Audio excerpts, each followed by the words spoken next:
찬송합니다. 찬송가 309장 목마른 내 영혼 주께 영광 돌립니다.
아멘. 전능하사 천지를 만드신 하나님 아버지를 내가 믿사 오며 그 위아들 우리 주 예수 그리스도를 믿사오니 이는 성령으로 잉태하사 동정녀 마리아에게 나시고 본디오 빌라도에게 고난을 받으사 십자가에 못 박혀 죽으시고 장사한 지 사흘 만에 죽은 자 가운데서 다시 살아나시며 하늘에 오르사 전능하신 하나님 우편에 앉아 계시다가 저리로서 산 자와 죽은 자를 심판하러 오시리라. 성령을 믿사오며 거룩한 공예와 성도가 서로 교통하는 것과 죄를 사하여 주시는 것과 몸이 다시 사는 것과 영원히 사는 것을 믿사옵나이다. 아멘. 의인의 입은 생명의 샘이라도 악인의 입은 독을 먹으면 느니라.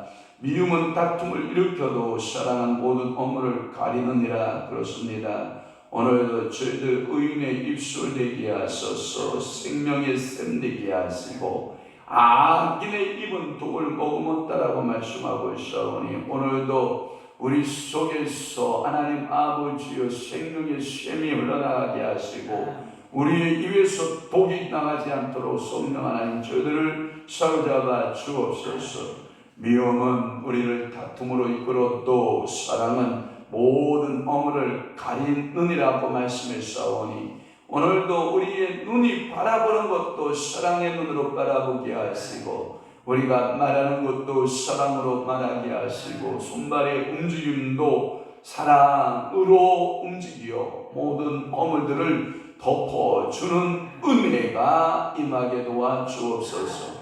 오늘도 하나님 아버지 앞에 기도하기 원하여 사랑하는 주여 성도들 모였나이다. 성령 하나님 저들을 사로잡으시고 3일 동안 주어진 은혜들을 기억하며 하나님의 3일 동안 강사들을 통해서 오늘도 말씀하셨던 주님 하나님 아버지의 삶으로 우리가 살아내고 열매 맺는 귀한 삶으로 우리 아버지께서 은혜 내려 주옵소서. 이 새벽에 기도하고자 하는 모든 간구 소원 부르짖음이 있습니다. 우리 하나님께서 들으시고 그 소원을 만족케 하시고 저들의 가정과 저들의 자녀와 저들의 일터와 사업장들이 아름다운 복을 받는 귀한 은혜들이 넘쳐나게 하옵소서. 예수 그리스도의 이름으로 축복하며 기도하옵나이다. 아멘. 하나님의 말씀 묵독합니다. 스가랴 7장 8절에서부터 14절 말씀까지 우리 한 목소리로 합독하도록 하겠습니다. 7장 8절에서부터 14절까지입니다. 시작. 여호와의 말씀이 스가랴에게 임하여 이르시되 만군의 여호와가 이같이 말하여 이르시기를 너희는 진실한 재판을 행하며 서로 인애와 긍휼을 베풀며 과부와 고아와 나그네와 궁핍한 자를 압제하지 말며 서로 대하려고 마음에 봉하지 말라 하였으나 그들이 듣기를 싫어하여 등을 돌리며 듣지 아니하려고 귀를 막으며 그 마음을 금방석하게 하여 율법과 만군의 여호와가 그의 영으로 옛선자들을 통하여 전한 말을 듣지 아니하므로 큰 진노가 만군의 여호와께로부터 나왔도다. 내가 불러도 그들이 듣지 아니한 것처럼 그들이 불러도 내가 듣지 아니하리라. 만군의 여호와가 말하였느니라. 내가 그들을 바람으로 불어 알지 못하던 여러 나라였느니라. 그 위에 이 땅이 황폐하여 오고 가는 사람이 없었나니 이는 그들이 아름다운 땅을 황폐하게 하였음이니라 하시니라. 아멘. 오늘도 스가랴서 계속 강의 스가랴 7장 8절에서부터 스가랴 7장 8절에서부터 14절 말씀을 중심으로 해서 불순종함으로 이방의 포로가 되었다라고 하는 말씀으로 은혜를 받고자 합니다. 불순종함으로 이방의 포로가 됨이라고 하는 말씀으로 은혜 받고자 하는 것입니다. 8절 말씀에 항상 말씀의 근원은 이렇게 시작이 되고 있죠. 여호와의 말씀이 누구에게? 스가랴에게. 그러니까 스가랴는 자신의 말을 하는 거예요. 여호와의 말씀을 하는 거예요. 그렇죠. 모든 선지자의 말씀의 권위, 그것을 가리켜서 말씀의 뿌리, 말씀의 근거, 내가 왜 이렇게 이야기를 하여야 하느냐라고 하는 근거를 말할 때 여호와의 말씀이라고 하는 이것도 앞에 선지자들이 또 잘 쓰는 용어 가운데 여호와의 말씀할 때 만군의 여호와의 말씀, 이사야나 에스겔이나 이런 선지자들이 자주 쓰는 용어, 느헤미야나 예레미야나 이렇게 쓰는 용어 가운데 그 앞에 만군의 여호와의 말씀이 이렇게 여호와의 말씀이 다시 지금 임하고 있습니다. 그것을 어디서 증명하냐면 4절을 보시면 그 말씀이 증명이 됩니다. 4절 시작. 만군의 여호와의 말씀이 내게 임하여 이르시되. 그러니까 선지자들이 쓰는 용어 가운데 여호와의 말씀이, 그런데 그 앞에 어떠한 수식어가 붙는데 그 수식어가 뭐다? 만군의 여호와. 즉 이 말은 뭐냐면 예언자는 자신을 3인칭화하고 있는 거예요. 그래서 자기에게 스가랴에게 임하여 이렇게 3인칭으로 말하고 있는 이 용법들을 계속해서 쓰고 있는 겁니다. 그래서 4절에서는 내게라고 하는, 그 다음에 8절에서는 스가랴에게 이렇게 아주 특징적으로 말씀하고 있다라고 하는 거예요. 그런데 뭘 하나님은 보셨냐면 그들 백성들 중에서 한 일이 뭐냐면 구절이에요. 그 구절을 보면 그들의 무엇을 보았냐면 재판을 본 거예요. 재판. 만군의 여호와가 이같이 말하여 이르시기를, 그러면서 그 너희는 진실한 재판을 행하며. 근데 재판을 보니까 진실이 있다 없다. 우리 말에도 이게 있죠. 유전 무죄, 무전 유죄라고 하는 말이 있죠. 이 말은 뭐냐면 내가 돈이 많아, 죄가 있어. 근데 돈을 많아서 전관예우라고 하는 거 여러분 아세요? 여러분 판검사 했다가 변호사로 옷 갈아입었을 때 글을 사, 돈으로. 그러면 전관예우라고 하는 게 있어서 누구의 편을 들어주게, 돈 많은 사람의 편을 들어주게 되는, 그 변호사의 말을 들어주게. 왜 후배들이 거역을 못해? 이게 전관예우의 제도가 있어서, 그래서 돈 있는 사람들이 변호사를 금방 옷 벗고 나온, 판검사하다가 옷 벗고 나온 사람들을 사서 재판에 도전장을 내면 거의 전관예우에 의해서 승리를 거둔다 이 말이에요. 그러니까 돈 있는 사람은 이긴다 이 뜻이에요. 돈 없는 사람은 진다. 그런데 이 진실한 재판을 하나님은 보셨어요. 보시기를 원하셨어요. 그런데 진실한 재판이 하나도 없는 거예요. 하나님께 대한 순종을 강조한 예언자는 이제 사람들 간에, 서로 간에, 주차 간에 도덕적인 실천을 강조하면서 그 도덕적 실천 가운데 가장 중요한 게 뭐냐? 공정한 재판이에요.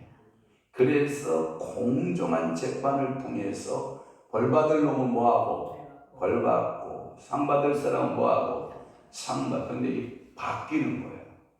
이게 우리가 임하면 벌 받을 놈은 상 받고, 상 받을 놈은 벌 받고 있는 이러한 이게 뒤집어지는 세상을 볼 때, 이게 그래서 뭐라고 말하냐면 이 올바른 재판을 행하면 너희들이 서로 인애와 긍휼을 베풀어야 된다 이렇게 되는 거예요. 그러니까 인애와 긍휼의 법을 따라가야 할 사람들이 뒤집어지는 거예요. 그러니까 인애와 긍휼이 있는 거예요, 없는 거예요? 없는 거예요. 즉 하나님께서는 이렇게 말씀하는 거예요. 너희들은 공정한 재판을 향하여, 다시 말해서 사람이 돈에 의해서 움직이지 아니하고 그 사실을 바라봐 주고, 그래서 인내와 긍휼로 사람들을 볼 수 있는 눈을 가졌으면 좋겠다 이렇게 말씀하는 거예요. 이것은 하나님께서 우리를 바라보는 사랑의 실천적 모습이다 이렇게 말씀하고 있는데, 우리에게는 그 인애와 긍휼이 있다 없다? 없다. 서로 재판을 할 때 이것을 뭐라고 하냐면 구부러뜨리는 거예요. 바르게 펴야 될 재판을 어떻게 해요? 구부러뜨려서 되풀어서 있는 사람들에게 손을 들어주는 그런 재판을 한다면 나는 너를 버릴 거야. 나는 너를 버릴 이유가 있다면 너는 사랑 실천에 있어서 그 실천을 하지 못했기 때문이야 라고 하나님께서 그렇게 말씀하시는 거예요. 그게 실질적으로 증명해 주고 있는 것이 10절이에요. 자, 10절 봐요. 과부, 고아, 나그네, 궁핍한 자를 뭐하고? 압제하지 말고 서로 해하려고 마음에 도모하지 말라 하였으나, 이게 뭐냐면 사회적 약자예요. 이 사회적 약자에게 구절, 너희는 서로 인애와 긍휼을 베풀어야 해요. 그런데 인애와 긍휼이 있을까요? 없을까요? 없어요. 얼마나 마음 안타까워요. 인애와 긍휼의 대상 그렇게 쓰세요. 거기다 여백이 있으면 이들은 인애와 긍휼의 대상인데, 인애와 긍휼의 대상을 향하여서 뭐예요? 압제하여, 그리고 해하려고 마음에 도모해요. 이게 사악이에요. 그러니까 하나님이 너희들 안 되겠다, 너희들 좀 따끔한 맛을 봐야 되겠다 하면서 그들을 이방에 팔려고 작정하시는 거예요. 그러니까 오늘도 하나님이 우리를 바라보실 때 여러분들은 뭐가 있으면 좋겠어요? 인애와 긍휼, 바른 법의 판단이 필요하죠. 그 말은 뭐냐면 이런 거예요. 자, 봐봐요. 저를 봐봐요. 내가 좋은 사람에게 여러분들이 한없이 좋아. 근데 내가 싫은 사람은 뭘 해도 다 싫어. 이게 법이 바뀐 게 여러분. 오늘 이 여러분들이 재판관이요. 내가 재판관이요. 그런데 내가 좋은 사람한테는 한없이 다 좋아. 다 용서야. 에? 근데 내가 싫은 사람은 다 미워. 왜? 그들은 나에게 유익이 되지 않아. 그 누구냐? 고아, 과부, 나그네, 궁핍한 자는 나에게 유익이 안 돼. 근데 좀 유익이 될 만한 사람들한테는 다 무죄 선언을 해버리고 나에게 좀 도움이 안 돼. 이들은 나에게 힘이 안 돼. 그런 사람에게는 내가 뭐예요? 너무 몰지각한 행동을 내가 하고 있는 거예요. 하나님은 여러분 마음 중심 달아본다 안 달아본다? 달아보죠, 당연히요. 그러니까 오늘도 여러분들의 눈이 있는 자나 없는 자를 바라볼 때 어떻게 하면 좋아요? 동일한 게 좋아요. 균일한 게 좋아요. 마음도 있는 사람이나 없는 사람이나 어떻게 하는 게 좋아요? 동일한 마음 씀씀이를 갖는 게 좋아요. 그런데 우리는 그렇지 않다. 그렇지 않다라고 하는 거예요. 또 하나 11절 말씀에 보면 그들은 뭐냐면 듣기를 싫어한다. 그러면서 등을 돌렸다. 등 돌렸다라는 말을 거기 봐봐요. 1번 주석 오른쪽 뭐라고 되어 있어요? 이게 뭐냐면 이게 서로 어깨를 이렇게 마주 이렇게 할 수 있는 어깨면 좋잖아요. 서로 이렇게 어깨를 나란히 하면 좋잖아요. 그런데 등을 돌리면 등을 향하여 듣지 아니하여 귀를 막으며 이런 표현을 쓰는 거예요. 그러니까 오늘도 듣지 않고 귀를 막고 등을 어깨를 여러분들이 뒤돌았으면 돼야 안 돼요? 안 돼요. 이걸 보고 뭐라 하냐면 소극적으로는 그냥 눈만 보고 있어. 말하는 거 보고 있어. 근데 소극적으로 안 듣는 태도는 뭐냐면 내 생각이 따로 나가 있는 거야.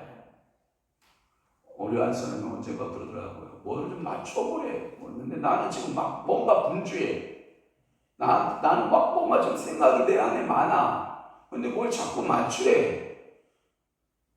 근데 몇 마디를 한 것 같아. 뭐 좀 맞춰봐요. 뭐 좀 맞춰봐요. 아니 나 지금 바쁘다니까. 근데 우리 안선생님 옳고 말을 내는 거야. 나는 지금 뭘 맞추라니. 나는 지금 감지를 못하고 있는데 뭘 맞춰달라는 거야. 근데 그제서 언제 알았냐?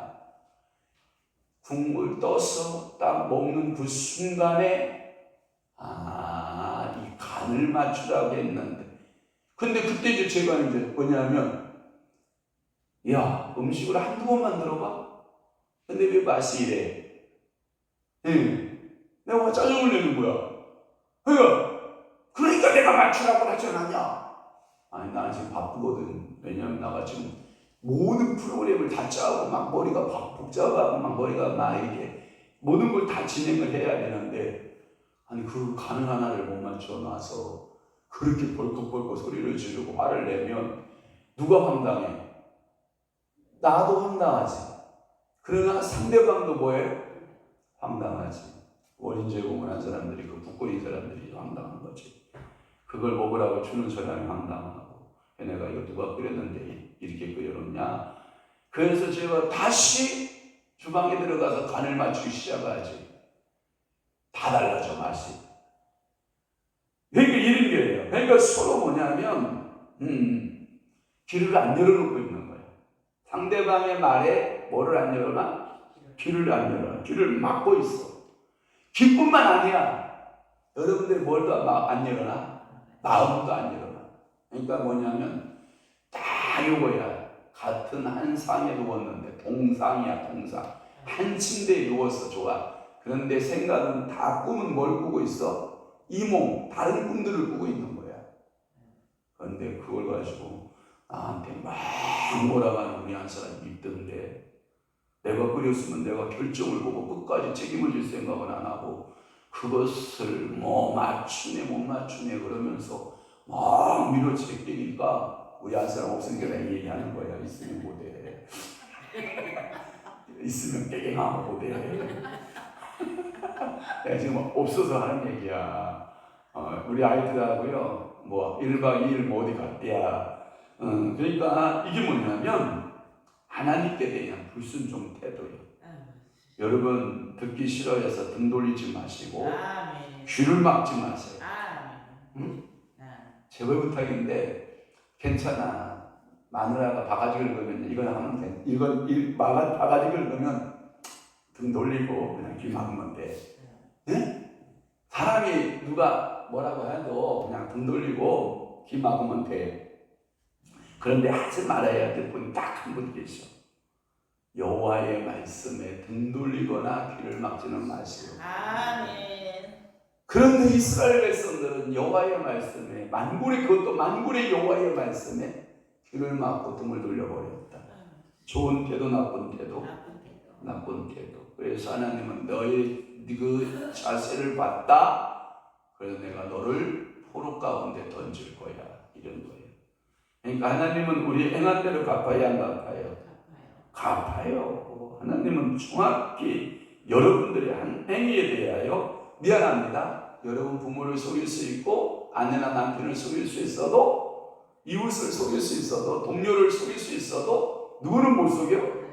여호와 하나님은 절대로 속일 수 없으니까 여러분들은 귀를 당나귀 같이 열고, 예? 그래서 얼굴을 하나님을 향하여 등을 돌리지 말고 향하여 있고, 여러분들이 귀를 열어서 듣고 여러분들이 실천하는 여러분 됐으면 좋겠어요. 그리고 하나님께서 그런 이스라엘 백성들을 향하여 이를 꽉 깨무는 태도가 뭐냐면 12절이요. 그 마음을 금강석 같게 하여, 그 마음을 금강석 같게 율법과 만군의 여호와가 그의 영으로 예선지를 통하여 전한 바를 듣지 아니하므로 이 일을 알았게 부린 거예요. 하나님이. 여러분 봐봐요. 제가 어렸을 때 우리 어머니가 시장을 가다가 내가 뭔가 짜증이 나가지고 안 간다고 막 그랬던 것 같아. 우리 어머니는 나를 이쁘다고 뺨 한 번 안 때렸다고 그러잖아. 이야, 시장 가다가 이놈의 씹겨들이 딱 뺨을 때리는데 정신이 하나가 없더라고. 우리 어머니는 나 절대 안 때렸어. 그래 맞은 사람은 알아. 그런데 야, 그때 고장머리가 고쳐지는 거야. 그때부터 엄마가 말하면 들어. 왜? 뺨을 또 맞을까봐. 우리 어머니가 뺨을 때린다. 여기 별이 뻐쩍뻐쩍 보여. 진짜라니까.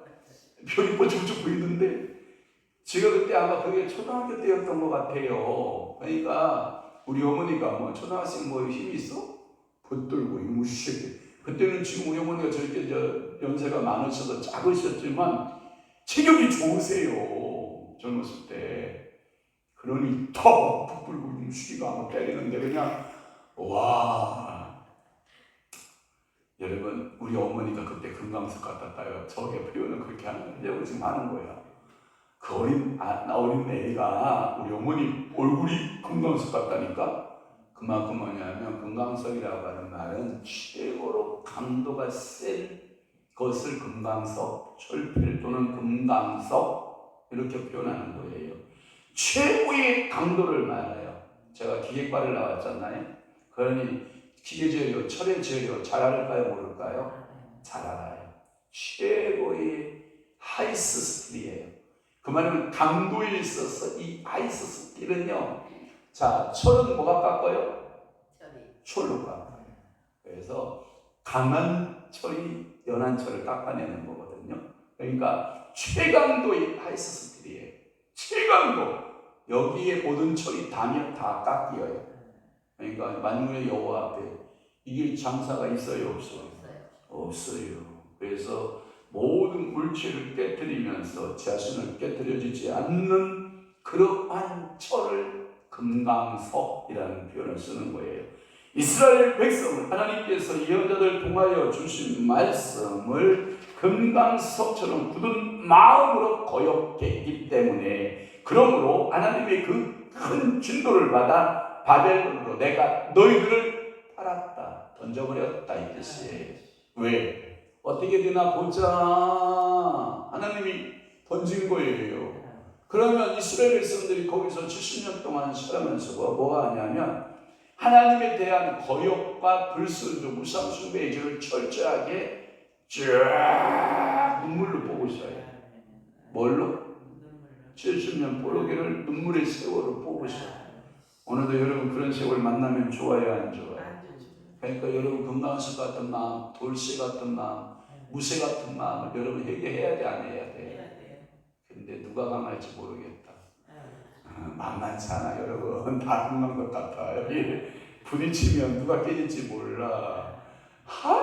진짜 여러분, 제가 보니까요, 가정들요, 한 사람이 욱 할 때는요, 또 한 사람이 좀 깨갱하고 있다가 한 사람이 욱 하면 한 사람이 깨갱해야 되는데 둘이 무악 하잖아요. 이걸 진짜 힘들어. 누가 제일 힘든가 보니까 우리 성이가 저한테 그런 얘기를 하더라고요.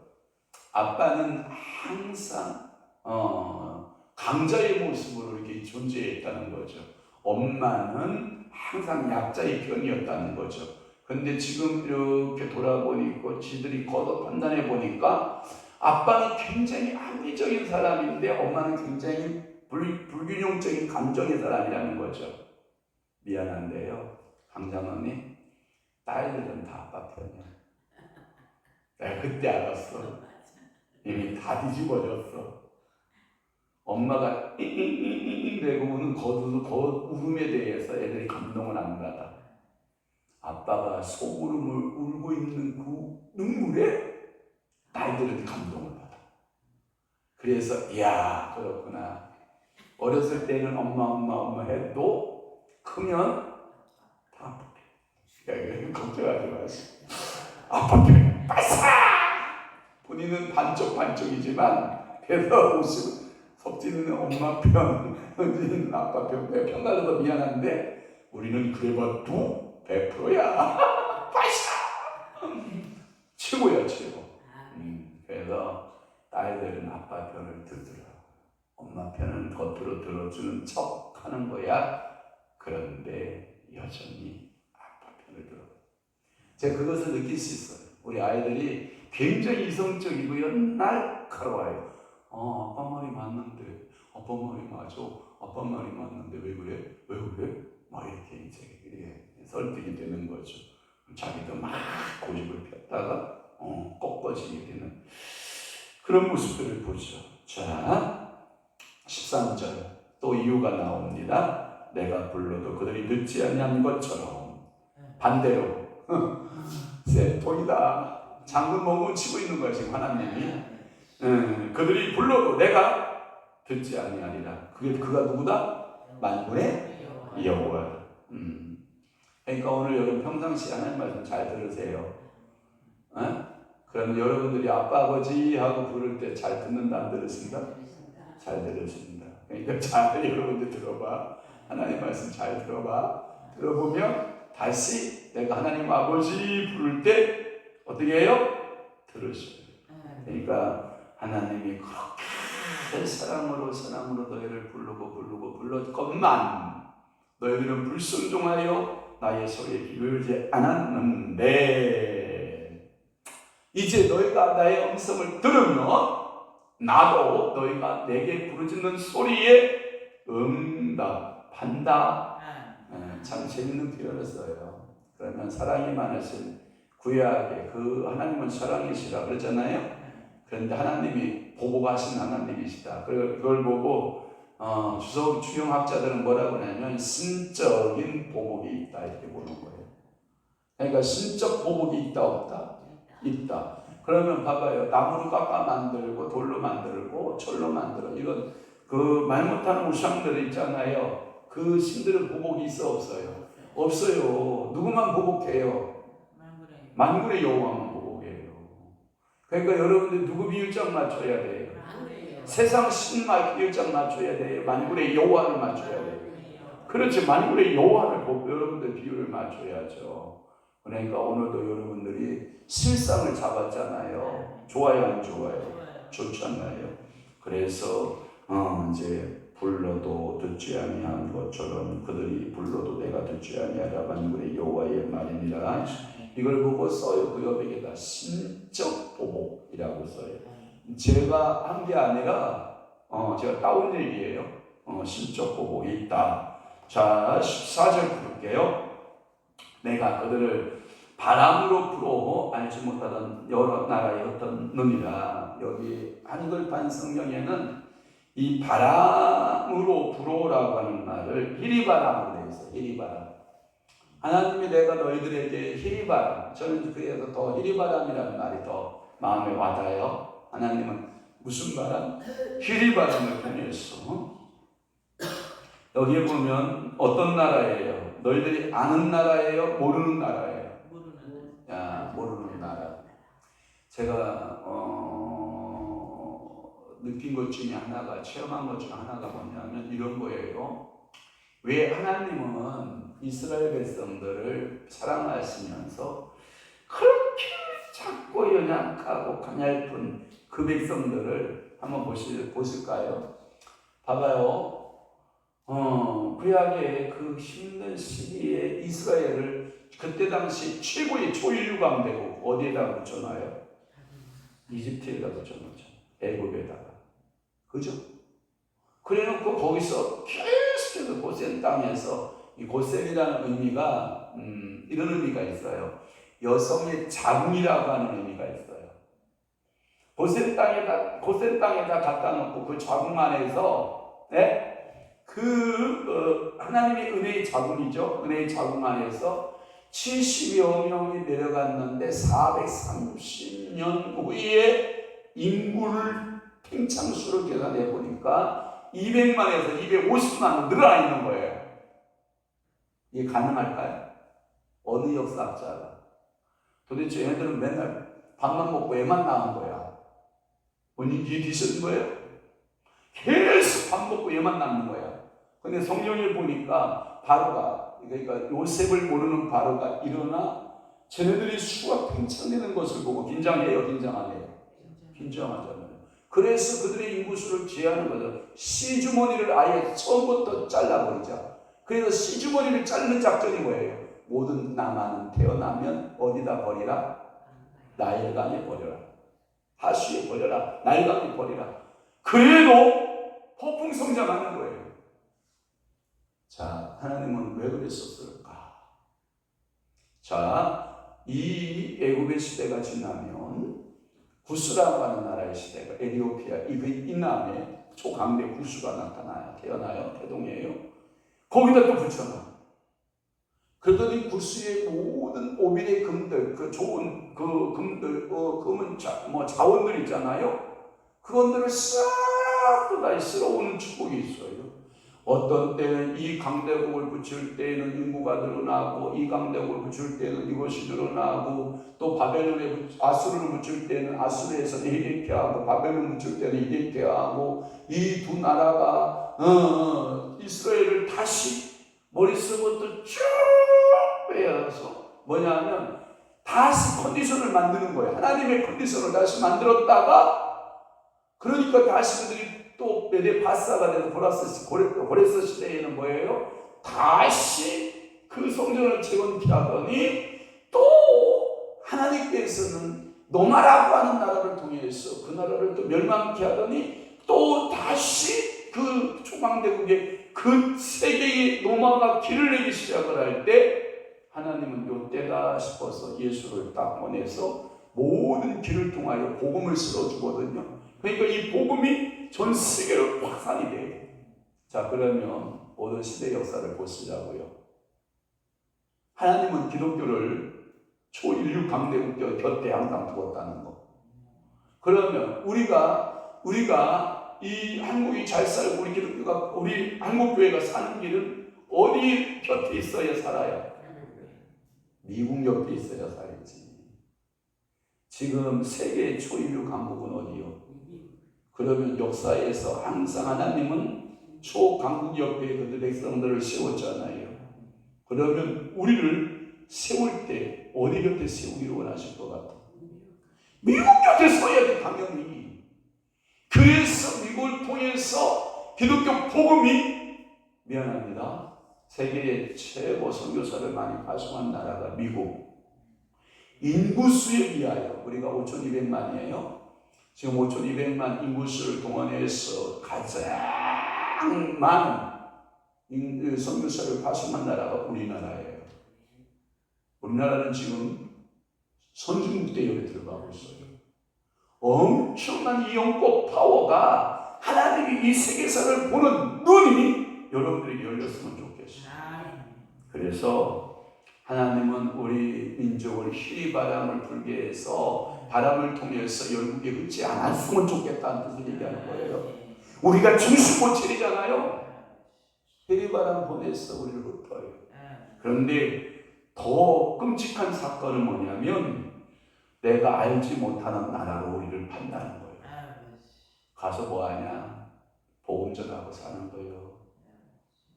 이거요. 여러분 봐봐요. 오늘날에 여러분 SNS가 발달되고 여러분 AI가 발달되고 여러분 최고의 문명에서 여러분들이 모르는 나라가 몇 개나 있을 것 같아요. 제가 봐도 가끔마다 좋은 아침이나 극동방송에 보면 어느 선교사들이 이렇게 어느 선교 지역에 있습니다라고 하는 방송을 해줄 때 모르는 나라가 가끔 나오더라고요.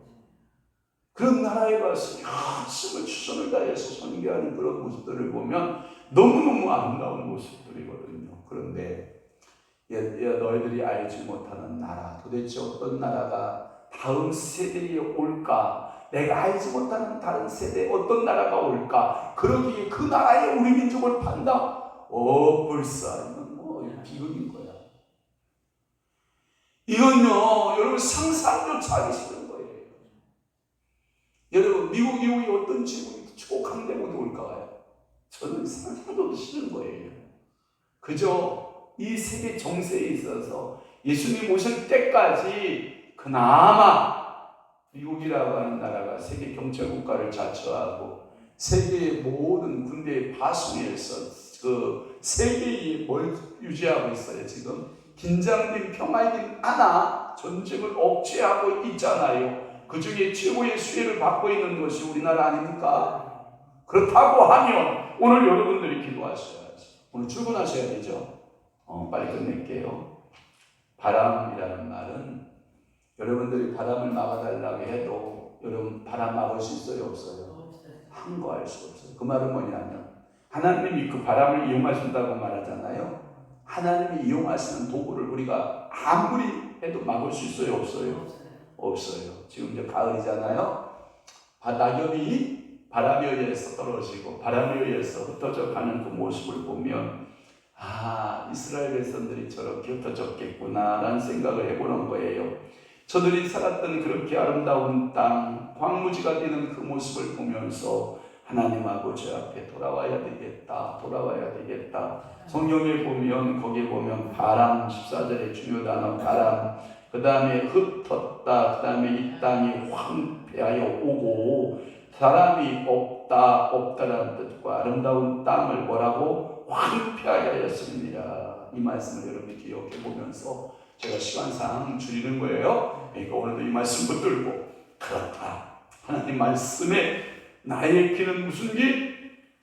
당나귀 귀. 크게 만들고 내 마음도 닫고 열고 그 말씀대로 한번 살아보는 귀한 한 달 되시기를 주 예수를 축원하고 오늘 저녁 기도회에 만나는 축복이 있기를 바랍니다. 좋으신 하나님 아버지, 오늘도 스가랴 7장 8절 14절 불순종함으로 이방의 포로가 되는 모습을 우리가 배웠습니다. 성령 하나님, 오늘도 주의 말씀에 기울일 줄 아는 영의 귀가 열린 하나님의 사람들로 축복하여 주옵소서. 이제는 우리 주 예수 그리스도의 은혜와 하나님 아버지의 극진하신 사랑하심과 성령님의 감화교통 내조율 역사 충만하심이 남은 때에 여호직 여호와의 말씀대로 행하고 듣고 살기로 각오하고 결심하는 사랑하는 귀한 친구 심령 위에와 교회 이제로부터 영원토록 함께 있을지어다. 아멘.